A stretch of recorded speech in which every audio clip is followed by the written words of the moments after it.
പോയി. കല്യാണം കഴിഞ്ഞ് കുറച്ച് നേരം വൈകിട്ടാണ് വന്നത്. അപ്പോൾ വല്യമ്മ അവരോട് ദേഷ്യപ്പെടുന്ന ഞാൻ കേട്ടിട്ടുണ്ടായിരുന്നു.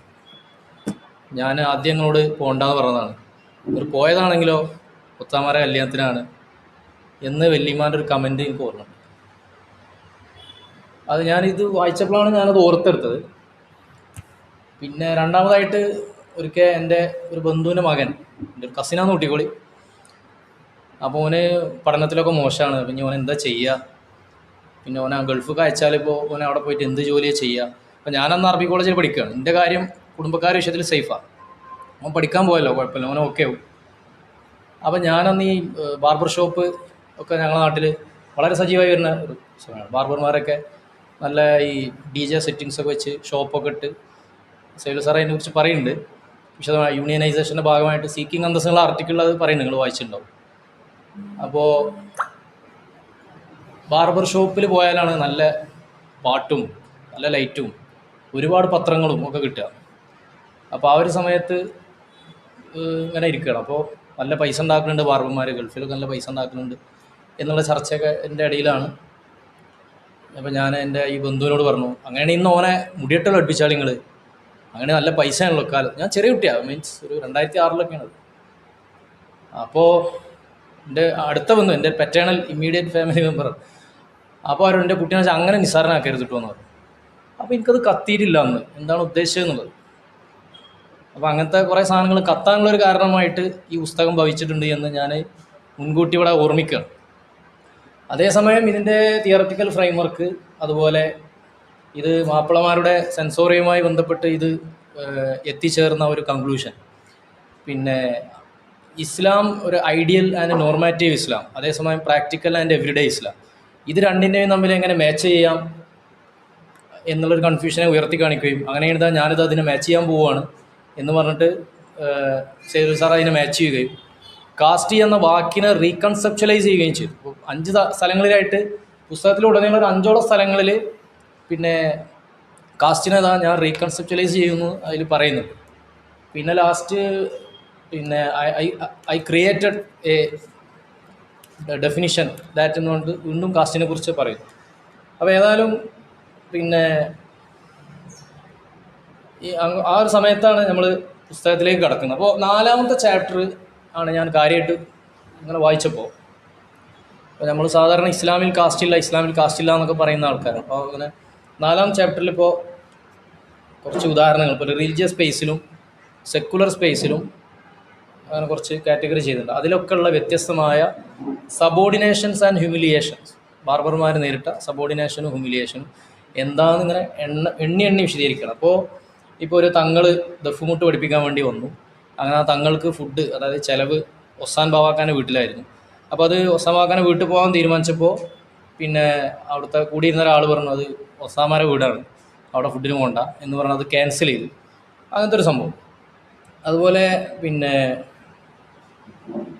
ഒരു ദർസിൽ പഠിക്കണ്ട എന്നൊരു ഒസാൻ കുട്ടി ദർസിലേക്ക് വരാൻ ശ്രമിച്ചപ്പോൾ ദർസിൽ പഠിക്കണ്ട എന്ന് പറഞ്ഞിട്ട് അവനെ നിരുത്സാഹപ്പെടുത്തിയ സംഭവം. എന്നാൽ അവിടെ ഓതി ഒത്താനാവുക എന്നുള്ള പ്രയോഗമൊക്കെ അദ്ദേഹം ഉദ്ധരിക്കുന്നുണ്ട്.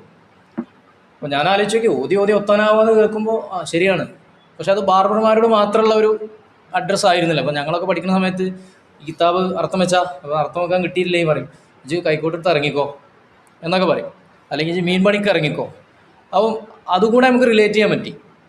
അപ്പോൾ ഇങ്ങനെ ഈ ഒരു ഇതുമായി ബന്ധപ്പെട്ട് നമ്മളൊരു ഹയറാർക്കി ഇങ്ങനെ രൂപപ്പെടുത്തി വരികയാണല്ലോ. പക്ഷെ അതേ സമയത്ത് ഇങ്ങനെയുള്ള പദപ്രയോഗങ്ങൾ പല സ്ഥലങ്ങളും നമ്മൾ കാണുന്നു. അത് ബാർബർമാരുടെ മാത്രം ഒരു ലൈഫ് വേൾഡിൽ അല്ല അത് ഉള്ളത് എന്നുള്ളതാണ്. പിന്നെ അതുപോലെ പള്ളിയുടെ ഇന്നർ ഹാളിലേക്ക് പ്രവേശിക്കാൻ ബാർബർമാർക്ക് അനുമതിയില്ലാത്ത ഒരു സംഭവം അതിൽ വിശദീകരിക്കുന്നുണ്ട്. ഇനി സെക്കുലർ സ്പേസിലേക്ക് വരികയാണെങ്കിൽ പിന്നെ നമ്മളെ അബു ഒരു ക്യാരക്ടറാണ് അതിലുള്ള ഒരു എത്നോഗ്രഫി ആയതുകൊണ്ട്. പിന്നെ അബുവിനെ സ്കൂളിൽ നിന്ന് ഒത്താനേന്ന് വിളിച്ചു. അപ്പോൾ അബു ക്ലാസ് ടീച്ചറോട് പോയി പരാതിപ്പെട്ടു. ക്ലാസ് ടീച്ചർ പറഞ്ഞു അതിലൊന്നും ഇജ് തളരരുത്, ഇജ് ശക്തമായി മുന്നോട്ട് പോകണം. അപ്പോൾ അങ്ങനെ ഹെഡ് മാസ്റ്റർ അടുത്ത് പോകുന്നു. അപ്പോൾ ഹെഡ് മാസ്റ്റർ പറയുന്നു പിന്നെ അന്നപ്പോൾ ഒസാൻ തന്നെയല്ലേ, ഒസാനേന്നല്ല പിന്നെ അന്നെന്താ വിളിക്കുക എന്നാണ് മറുപടി. അപ്പോൾ അദ്ദേഹത്തിന് ആ ചെറുപ്പത്തിൽ ആ സാധനം മൂപ്പർക്ക് ഡീൽ ചെയ്യാൻ പറ്റില്ല. അപ്പോൾ ഞാനവിടെ ആലോചിച്ചത് AEO വന്നു, AEO പറഞ്ഞിട്ട് പിന്നെ ഇവനെ സ്കൂളിൽ നിന്ന് ഇവൻ പുറത്തായി. ഇവൻ ഹെഡ് മാസ്റ്ററെ കല്ലെടുത്തെറിഞ്ഞിട്ടൊക്കെയാണ് അബു തിരിച്ചു പോണത്. അങ്ങനെ അത് ആ കാരണം സ്കൂളിൽ നിന്ന് പുറത്തായി. സ്കൂളിൽ നിന്ന് പുറത്തായപ്പോൾ AEO പിന്നെ വന്നിട്ട് അവനെ തിരിച്ച് സ്കൂളിലേക്ക് എടുക്കണം എന്നൊക്കെ പറയുന്നുണ്ട്. ഒസാനായതുകൊണ്ട് മാർക്ക് കുറക്കണം എന്ന് പറയുന്നില്ല, ഒസാനായതുകൊണ്ട് സ്കൂളിൽ കയറ്റണമെന്ന് പറയുന്നില്ല, ഒസാനായതുകൊണ്ട് സ്കൂളിൽ വെള്ളം കുടിക്കാൻ പ്രത്യേക ടാപ്പ് വേണമെന്നോ അങ്ങനെയൊന്നും പറയണില്ല. അതൊക്കെ എവിടെയാണ് പറയാമെന്നുള്ളത് നമുക്കറിയുന്ന കാര്യങ്ങളാണ്. അപ്പോൾ ഞാനതിലേക്ക് വിശദമായിട്ട് വരാം. പിന്നെ അതുപോലെ പിന്നെ അതേസമയം അവിടെ തന്നെ ഒരു അലിഗറി വേറെ പറയുന്നത് ഫാൻഡ്രി എന്നുള്ള മറാത്തി സിനിമയിലാവുന്നു അല്ലേ. അതിൽ ഒരു അൺടച്ചബിൾ ആയ ഒരു കുട്ടി, ആ കുട്ടി പന്നിയുടെ ഇൻചാർജുള്ളൊരു കുട്ടിയാണ്. അപ്പോൾ ആ കുട്ടി പിന്നെ ആ കുട്ടിയെ പന്നിന്ന് കുട്ടികൾ വിളിച്ചു. അപ്പോൾ അതാണ് ഈ കാസ്റ്റിലുള്ളൊരു സാധനം. അത് കുറച്ചുകൂടി സീവിയറാണ്. ഈ ഒത്താനെ എന്ന് സെക്കുലർ സ്പേസിൽ നിന്ന് അബുവിന് വിളി കേൾക്കുന്ന പോലെയല്ല ഈ ഫാൻഡ്രി എന്നുള്ള സിനിമയിലുള്ള കുട്ടിയുടെ അനുഭവം എന്നാണ് ഞാൻ വിലയിരുത്തിയത്. പിന്നെ വേറെയുള്ള ഒരു ബഷീർ, ഇതൊക്കെ ലാസ്റ്റ് എനിക്കൊരു സ്ഥലത്ത് കൊണ്ടുപോയിട്ടൊന്ന് ഒരു കണക്ട് ചെയ്യാണ്ട് ഒന്ന് കെട്ടിയിടാണ്ട്, അവിടെ നിങ്ങൾ കൂടെ പോരണമെന്ന് ഞാൻ വിനീതമായി അപേക്ഷിക്കുക. പിന്നെ ഒരു ബഷീർ, അപ്പോൾ ബഷീർ ഇതിലൊരു കഥാപാത്രമാണ്.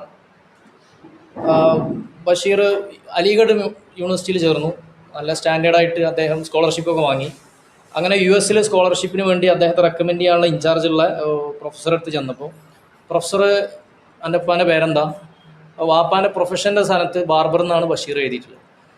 അപ്പോൾ ഒരു ബാർബറിന് ഈ ഫസ്റ്റ് റാങ്ക് ഒന്നും നേടാൻ കഴിയില്ല. ബാർബർ എന്നുള്ളത് പിന്നെ ഈ ഫണ്ട് അടിച്ചെടുക്കാൻ വേണ്ടി എഴുതിയതാണെന്നുള്ളതാണ് പ്രൊഫസറുടെ ഒരു വിലയിരുത്തൽ. അപ്പോൾ പിന്നെ സയ്യിദ് സാറ് എഴുതിയത് professor did not expect a barber son would get first rank എന്നുള്ളതാണ്. അപ്പോൾ അവിടെ ബാർബർ ആണുള്ളത് കൊണ്ടുള്ള അദ്ദേഹത്തിൻ്റെ ഒരു ഡിസ്ക്രിമിനേഷൻ അല്ലെങ്കിൽ ആ ഒരു മനോഭാവം, ഒരു ലവ്ലി ആയിട്ടുള്ള മനോഭാവം അദ്ദേഹത്തിനുണ്ട് എന്നുള്ളതാണ് അദ്ദേഹത്തിന് വിലയിരുത്തൽ. ഒക്കെ അള്ളാഹ്സ് ഹയറാർക്കിയാണ് ഇത് എന്നുള്ള രീതിയിലാണ് ഇതിനെ കൺസെപ്റ്റലൈസ് ചെയ്യുന്നത് എന്നുള്ളതിലേക്കാണ് വരുന്നത്. അപ്പോൾ ഞാൻ ആലോചിച്ച് നോക്കിയപ്പോൾ ഇതുപോലുള്ളൊരു ഇപ്പം ഒരു ബാർബറിന് അത് കഴിയില്ല എന്ന് പറയുമ്പോൾ, ഇപ്പോൾ ഒരിക്കൽ ഒരു ഹുദവി ഉസ്താദ്, ഞങ്ങളൊരു ഹുദവി ഉസ്താദ്, അദ്ദേഹം ഹുദവി ആവാൻ പഠിക്കുന്ന സമയത്ത് ഒരു പണ്ഡിതൻ്റെ അടുത്ത് പോയി. അപ്പോൾ അങ്ങനെ പുസ്തകമൊക്കെ വായിപ്പിച്ചു, കിതാബുകളൊക്കെ വായിപ്പിച്ചു. അദ്ദേഹം നന്നായിട്ട് കോംപ്രഹെൻഡ് ചെയ്യുന്നുണ്ട്, നന്നായിട്ട് കൈകാര്യം ചെയ്യുന്നുണ്ട്. അപ്പോൾ മോനെ എവിടെ പഠിച്ചതെന്ന് ചോദിച്ചു. നല്ല മിടുക്കനായി വായിക്കുന്നുണ്ട്, അർത്ഥമൊക്കെ പറയുന്നുണ്ട്. മോനെ എവിടെ പഠിച്ചെന്ന് ചോദിച്ചു. ഞാൻ ദാറുൽ-ഹുദയിലാണ്. ദാറുൽ-ഹുദയിലല്ലാതെ വേറെ എവിടെയെങ്കിലും പഠിച്ചിട്ടുണ്ടോ എന്ന് ചോദിച്ചു. അപ്പോൾ മൂപ്പര് ഇപ്പോൾ ഉദവിയായിട്ട് മൂപ്പര് അത് ഓർക്കുകയാണ്. ദാറുൽ-ഹുദയിൽ പഠിച്ചാൽ ഇങ്ങനെയൊന്നും കിതാബ് കൈകാര്യം ചെയ്യൂല എന്നുള്ളൊരു പെർസെപ്ഷൻ മൂല്യന്മാർക്കിടയിൽ ഉണ്ടായിരുന്നു. അന്നത്തെ നോൺ ദാറുൽ-ഹുദ സ്ട്രീമിലുള്ള ആളുകൾക്ക് ഉണ്ടായിരുന്നു. അതിനെയാണ് മൂപ്പര് ഓർത്തെടുക്കുന്നത്. അപ്പോൾ എനിക്ക് തോന്നിയത്, എനിക്ക് അതിനോടൊക്കെ റിലേറ്റ് ചെയ്യാൻ പറ്റി. അത് ബാർബർമാരുടെ, ഞാൻ നേരത്തെ പറഞ്ഞ പോലെ ബാർബർമാരുടെ ലൈഫ് വേൾഡിന് പുറത്തും ഇങ്ങനെയുള്ള കമൻറ്റുകൾ സ്ഥിരമായിട്ട് വരുന്നു എന്ന് എനിക്ക് റിലേറ്റ് ചെയ്യാൻ പറ്റി. പിന്നെ അതേപോലെ അബുവിൻ്റെ വേറൊരു കേസ്, അബു ഒരു മാപ്പിള കുട്ടീനെ വിക്കറ്റ് എടുത്തു, ഔട്ട് സമ്മതിച്ചില്ല, അങ്ങനെ അത് പ്രശ്നമായി. അപ്പോൾ കള്ളം പറയണ കാരണം നീ ഒത്താനാണ്, അതാണ് അദ്ദേഹത്തിൻ്റെ ഒരു കൺസെപ്റ്റ്. അപ്പോൾ അങ്ങനെയുള്ള കുറേ, ഇത് സെക്കുലർ സ്പേസിലാണ്, റിലീജിയസ് സ്പേസ് നമ്മൾ പറഞ്ഞു, ഇത് സെക്കുലർ സ്പേസിലാണ്. പിന്നെ ചില കേസുകളിലൊക്കെ മാപ്പിളമാർ അവരുടെ വിവാഹത്തിന് ആരെ കയറ്റിയില്ല, ബാർബർമാരെ കയറ്റിയില്ല, അവർ മുണ്ടും പിടിച്ചിങ്ങനെ നിൽക്കണം, എന്നിട്ട് അവർക്ക് ഫുഡ് ഇങ്ങോട്ട് എത്തിച്ചു കൊടുക്കും എന്നൊക്കെയുള്ള സാധനങ്ങളാണ് കണ്ടത്. അപ്പോൾ ഇതാണ് 4ാമത്തെ ചാപ്റ്ററിൻ്റെ ഒരു ജിസ്റ്റ് എന്ന് പറഞ്ഞാൽ. ഇങ്ങനെയുള്ള സബോർഡിനേഷൻസ് ആൻഡ് പിന്നെ ഹ്യൂമിലിയേഷൻസ് ബാർബർമാർ നേരിടുന്നു. അത് ഹയറാർക്കിയാണ്. ആ ഹയറാർക്കി പിന്നെ സേലുസാറ കൺസെപ്ച്വലൈസേഷൻ ഓഫ് കാസ്റ്റ് പ്രകാരം അത് കാസ്റ്റാണ് എന്നുള്ളൊരു കൺക്ലൂഷനാണ് അദ്ദേഹം മുന്നോട്ട് വെക്കുന്നതായിട്ട് ഞാൻ മനസ്സിലാക്കിയത്. പിന്നെ 5ാമത്തെ chapter there is no caste in Islam എന്നുള്ളതാണ്. ഇൻവേർട്ടർ കോമയിലാണ്. അപ്പോൾ നമ്മുടെ ഒരു സ്ഥിരം ഇസ്ലാമിൽ ജാതിയൊന്നുമില്ല എന്ന് പറയുന്ന ഒരു സാധനമാണ് അദ്ദേഹം വളരെ നല്ലൊരു ക്രിയേറ്റീവായുള്ളൊരു ചാപ്റ്ററൈസേഷനാണ്. അങ്ങനെ തന്നെയാണ് ചാപ്റ്ററൈസേഷൻ ആക്കിയിട്ടുള്ളത്. പിന്നെ അതിൽ പറയുന്നത് 1 എൻഡോഗമിയാണ്, 2 ഫത്തുഹുൽ മൊയ്നിലെ കുഫുവുമായി ബന്ധപ്പെട്ട ചില പ്രയോഗങ്ങളാണ്, 3 പിന്നെ തുങ്കഹുൽ മർഅത്തുൽ അർബൈൻ എന്ന് പറഞ്ഞിട്ടുള്ള ഹദീസാണ്. ഈ 3 കാര്യങ്ങളും വെച്ചിട്ടാണ് there is no caste in Islam, caste ഉണ്ട്, ആ കാസ്റ്റിന് വേണ്ടി പ്രത്യേക വാല്യൂ സിസ്റ്റം മുസ്ലിങ്ങൾക്കുണ്ട്, ആ വാല്യൂ സിസ്റ്റം റിലീജിയസ് ടെക്സ്റ്റുമായി കണക്റ്റഡ് ആണ് എന്ന് സൂചിപ്പിക്കാനാണ് ഈ കാര്യങ്ങൾ പറയുന്നത്. അപ്പോൾ അതിൽ 1ാമത്തത് എൻഡോഗമി. ഇപ്പോൾ തങ്ങന്മാർ ബാർബർമാരോട് കല്യാണം കഴിക്കില്ല, അല്ലെങ്കിൽ തങ്ങന്മാർ പിന്നെ കടപ്പുറത്തുള്ള ആളുകളുമായി കല്യാണം കഴിക്കില്ല എന്നുള്ള സാധനം. അപ്പോൾ എൻഡോഗമി ഒരു സോഷ്യോളജിയിൽ നമ്മൾ ചെറുപ്പം മുതലേ പഠിച്ചു വരുന്നൊരു സാധനമാണല്ലോ. അപ്പോൾ ഞാൻ ഈ അടുത്ത് താനൂർ ഇസ്ലാമിൽ പോയപ്പോൾ ഒരു പരിപാടിക്ക് ജഡ്ജ് ചെയ്യാൻ പോയപ്പോൾ എൻ്റെ അടുത്തൊരു പോലെ കേരളത്തിലെ പ്രധാനപ്പെട്ട ഒരു പത്രത്തിൻ്റെ ഒരു എഡിറ്റർ ഉണ്ട്. അപ്പോൾ ഞാൻ അദ്ദേഹത്തോട് ഈ പുസ്തകത്തെക്കുറിച്ച് ഇങ്ങനെ ചർച്ച ചെയ്തു. ഇങ്ങനെ പുതിയൊരു പുസ്തകം ഇറങ്ങി, നിങ്ങൾ ശ്രദ്ധിച്ചോ? അപ്പോൾ ഞങ്ങൾ ചർച്ച ചെയ്തപ്പോൾ മൂപ്പരിനോട് പറഞ്ഞു, ഞാൻ മൂപ്പരോട് പറഞ്ഞു, പക്ഷെ അതെങ്ങനെയല്ല ഈ തങ്ങന്മാരെയൊക്കെ വെച്ചിട്ട് എങ്ങനെ നമ്മൾ ജാതി പറയാം, കാരണം തങ്ങന്മാരുടെ കൈമുത്താൻ വേണ്ടി ആളുകൾ തിരക്കുകയാണ്. ഈ അൺടച്ചബിലിറ്റിക്കെതിരെയുള്ള ഒരു ശക്തമായ ഒരു സോഷ്യൽ സ്റ്റേറ്റ്മെൻ്റ് ആയിട്ട് ഈ കൈമുത്തൽ ഇങ്ങനെ അതിൻ്റെ ഒരു പ്രവാഹം നടന്നുകൊണ്ടിരിക്കുകയാണ് മലബാറിലൊക്കെ. അപ്പോൾ മൂപ്പരിനോട് പറഞ്ഞത്, നമ്മളെന്ന് പറഞ്ഞാൽ ഉസ്താദെ നമ്മൾ മുത്തി മുത്തി മുത്തി വികസിച്ചവരാണെന്ന് പറഞ്ഞു. എന്താണ് ഉദ്ദേശിച്ചത്? കൈമുത്തി വളർന്നവരാണ് നമ്മൾ, സോഷ്യൽ ബോണ്ട് ഉണ്ടാക്കിയവരാണ്, റിലേഷൻ ഉണ്ടാക്കിയവരാണെന്ന് പറഞ്ഞിട്ട് മൂപ്പര് അതിനൊരു വേറെ രീതിയിൽ അവതരിപ്പിക്കുകയുണ്ടായി. അപ്പോൾ പിന്നെ ഈ മുത്തലിപ്പോൾ നമ്മൾ ഈജിപ്തിലോ സിറിയയിലൊക്കെ പോയാൽ എല്ലാ പണ്ഡിതന്മാരും ഇങ്ങനെ കൈമുത്താൻ കൊടുക്കൂല. കേരളത്തിൽ തന്നെ ഇപ്പോൾ എല്ലാവരും അങ്ങനെ കൊടുക്കൂല. പക്ഷേ ഇത്തരമായ ജാതീയമായ ഈ കെട്ടുപാടുകൾ ഈ നിലനിൽക്കുന്ന ഈ ഒരു നാട്ടിൽ ഈ കൈമുത്താനുള്ള, തങ്ങന്മാരുടെ കൈമുത്താനുള്ള ഒരു അവസരം എന്നുള്ളത്, though it is a hierarchy ഇല്ലെങ്കിൽ പിന്നെ മുത്തലായ റെസ്പെക്റ്റുള്ള ഒരു സാധനമായി മാറില്ലല്ലോ. പക്ഷെ അത് മുത്താനുള്ള അവസരം കിട്ടുന്നു.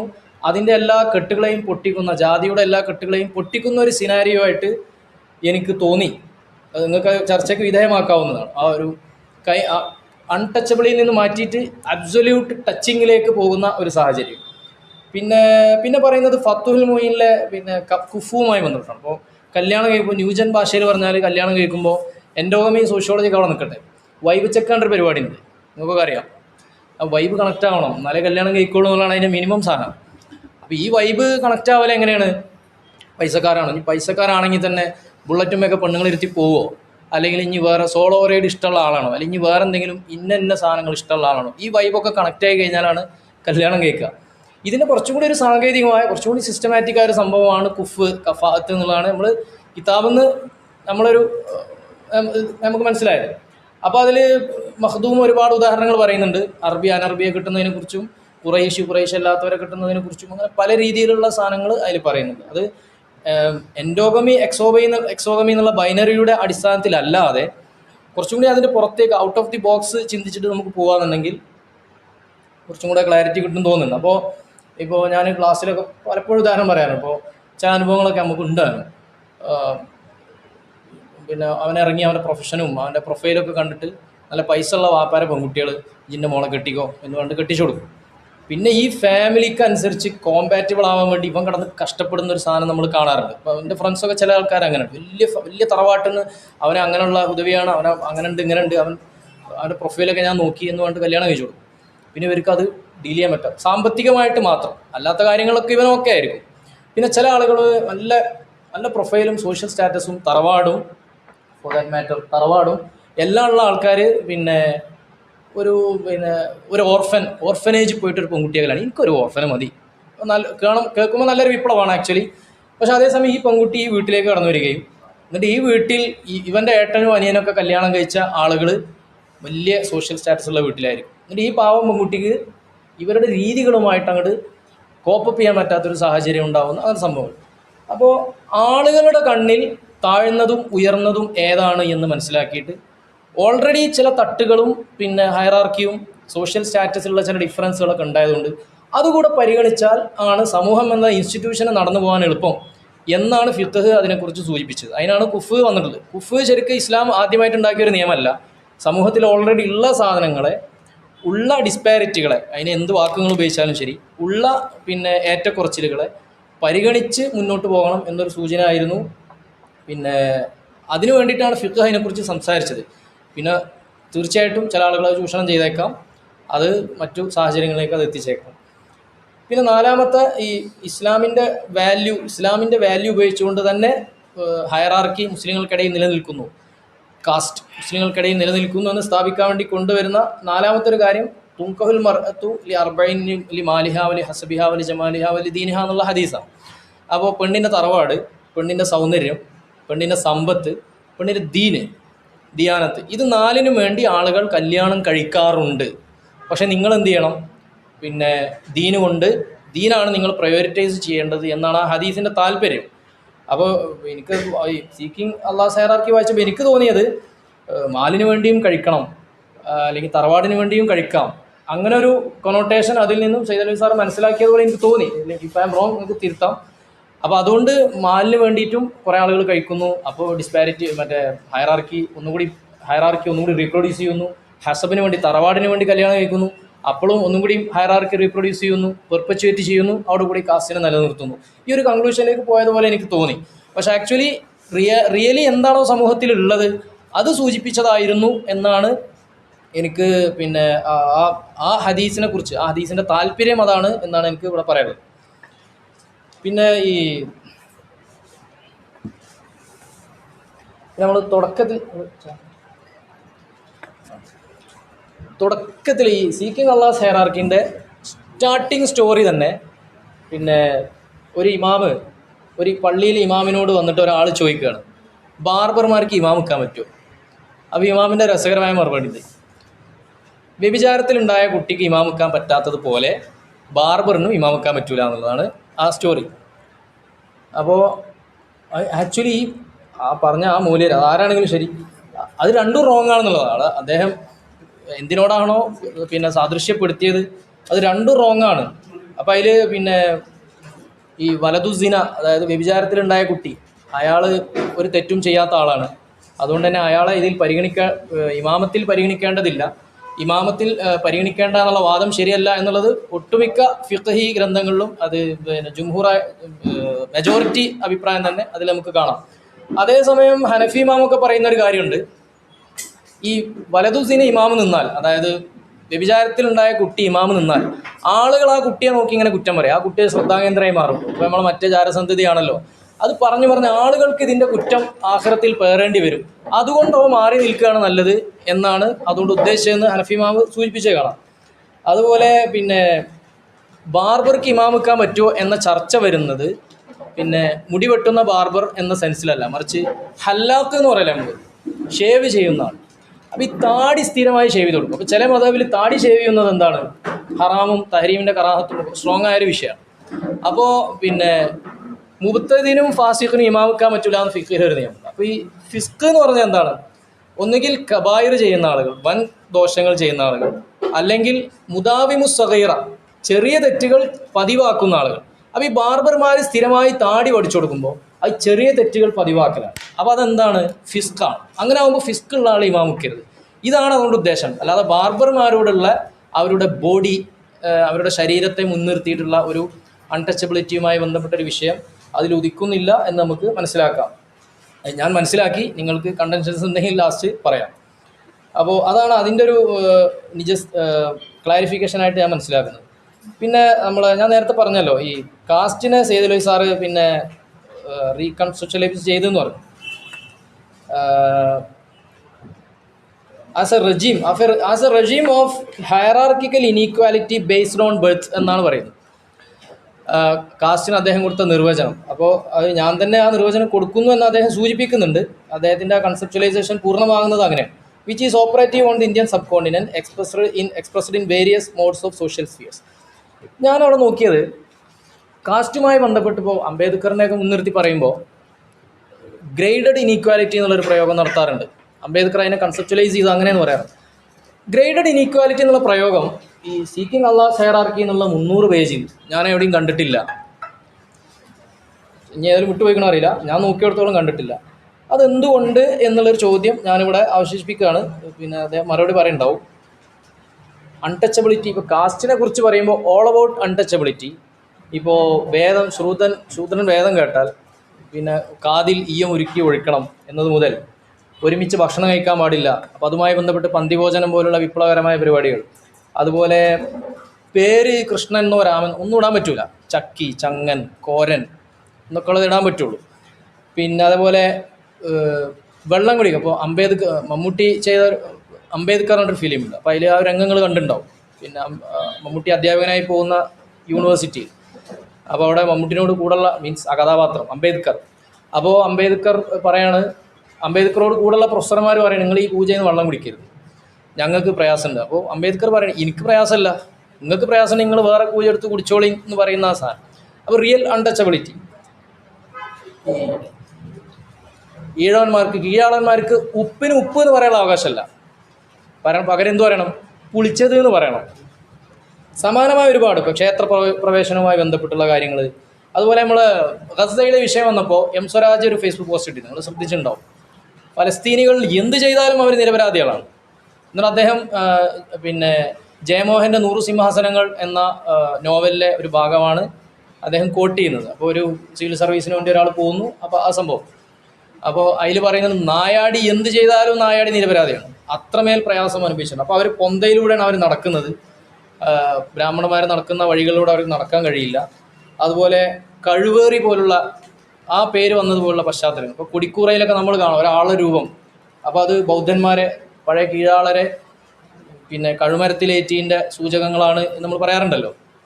അപ്പോൾ ഇങ്ങനെ ചിത്രവധം പോലുള്ള കാര്യങ്ങൾ മൊത്തത്തിൽ ഹിന്ദു ഒരു ഇത് എടുത്തു കഴിഞ്ഞാൽ ഒരു കോസ്മോളജി ഓഫ് പൊല്യൂഷൻ നമുക്കതിൽ കാണാൻ പറ്റും.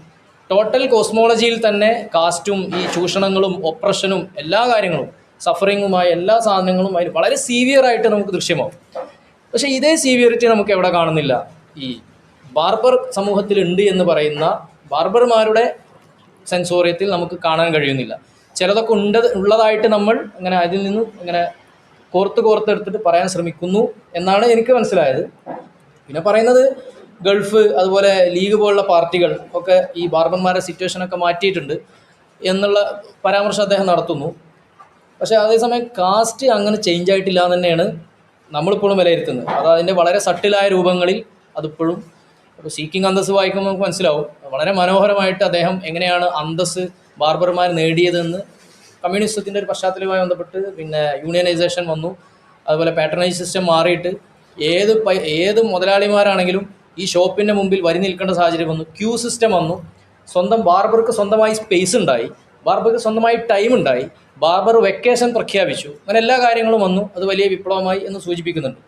അപ്പോൾ ഇതുപോലൊരു മാറ്റം ഗാന്ധിജി വിചാരിച്ചിട്ട് പോലും പിന്നെ ജാതിയുടെ വിഷയത്തിൽ മാറ്റിയെടുക്കാൻ കഴിഞ്ഞിട്ടില്ല. അപ്പോൾ എനിക്ക് തോന്നിയത് ഈ നമ്മൾ സാമുദായികതയെ വർഗീയത എന്നൊക്കെ വിളിക്കുന്ന പോലെയുള്ള ഒരു ഹാസ്റ്റിലി അല്ലെങ്കിൽ ജമ്പിങ് ടു കൺക്ലൂഷൻ പോലുള്ളൊരു സംഭവമായിട്ട് ഈ ബാർബർമാർക്കായിട്ടുള്ള ഹയറാർക്കിയെ കാസ്റ്റി എന്ന് വിളിച്ചത് തോന്നിപ്പോയി. പക്ഷേ സെയ്ദ് അലവി സാറടുത്ത് അദ്ദേഹത്തിൻ്റെ ഒരു ഫ്രെയിംവർക്ക് ഉണ്ട്. ആ ഫ്രെയിംവർക്കിൽ അത് ഓക്കെ ആയിരിക്കും ബൈ ദ വേ. അതായത് പിന്നെ അദ്ദേഹം വേറെ രീതിയിൽ അതിനെ റീകൺസെപ്ച്വലൈസ് ചെയ്തു എന്നുള്ളതാണ് പറഞ്ഞത്. പിന്നെ പക്ഷേ എനിക്ക് തോന്നുന്നത് ഇങ്ങനെ വരാനുള്ളൊരു കാരണം ക്രിസ്റ്റഫർ ജാഫറിലോട്ട് എഴുതിയിട്ടുണ്ട്. പിന്നെ ഇന്ത്യൻ നരവംശ ശാസ്ത്രത്തിൻ്റെ പിതാക്കന്മാരെന്ന് പറയപ്പെടുന്ന എം എൻ ശ്രീനിവാസനും പിന്നെ ലൂയി ഡുമോണ്ടും ഒന്നും അംബേദ്കറെ പരിഗണിച്ചിട്ടില്ല, അംബേദ്കറെ അവഗണിച്ചു എന്നാണ് അതിൽ അദ്ദേഹം പറയുന്നത്.